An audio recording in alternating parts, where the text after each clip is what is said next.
नमस्कार, मैं हूं आपके साथ अंजना शर्मा और आप देख रहे हैं सरताज इंडिया न्यूज। तो आइए शुरुआत करते हैं आज की खास खबर से। देश में मुन्ना भाई जैसे डॉक्टर हो रहे तैयार। नीट पेपर लीक मामले पर राघव चड्ढा ने छात्रों के भविष्य पर जताई चिंता। नीट यूजीसी 2024 परीक्षा में हुई गड़बड़ियों को लेकर आम आदमी पार्टी के सांसद राघव चड्ढा ने राज्यसभा में मोदी सरकार को घेरा। उन्होंने भारतीय शिक्षा प्रणाली से जुड़ी समस्याओं पर अपनी बात रखी। आप सांसद ने कहा कि लाखों नीट अभ्यर्थी अनियमितताओं के कारण दुखी हैं। अगर ऐसी घटनाएं जारी रही तो हमें मुन्ना भाई एमबीबीएस जैसे डॉक्टर देखने को मिलेंगे।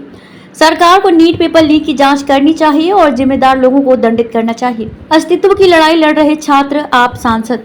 राघव चड्ढा ने आगे कहा कि बिगड़ती शिक्षा व्यवस्था का संकट हमारे देश को प्रभावित कर रहा है। ये व्यवस्था कभी हमारे देश का गौरव हुआ करती थी, लेकिन आज ये एक युद्ध का मैदान बन गई है, जहां हमारे बच्चे ज्ञान या अधिकार के लिए नहीं बल्कि अपना अस्तित्व बचाने के लिए लड़ रहे हैं। प्रतिस्पर्धा के दबाव में दबते जा रहे छात्र, राघव चड्ढा। आप सांसद ने कहा कि बहुत कम उम्र से ही हमारे छात्रों को कभी ना खत्म होने वाली दौड़ में धकेल दिया जाता है और कुछ नया सीखने की इच्छा एक दूसरे से प्रतिस्पर्धा करने के दबाव से नीचे दब जाती है, क्योंकि बच्चों में सीखने की जिज्ञासा को फलने फूलने देने की जगह हमारी शिक्षा प्रणाली उन्हें ये सिखा रही है कि उनकी योग्यता सिर्फ उनके द्वारा प्राप्त नंबरों, ग्रेड्स या रैंकों से ही मापी जाएगी। नीट पेपर लीक मामले पर सुप्रीम कोर्ट ने क्या कहा?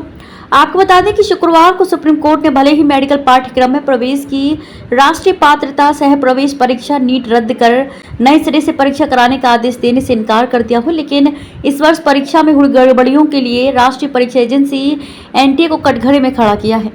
कोर्ट ने नीट को आदेश दिया कि भविष्य में ऐसी गड़बड़ी न हो।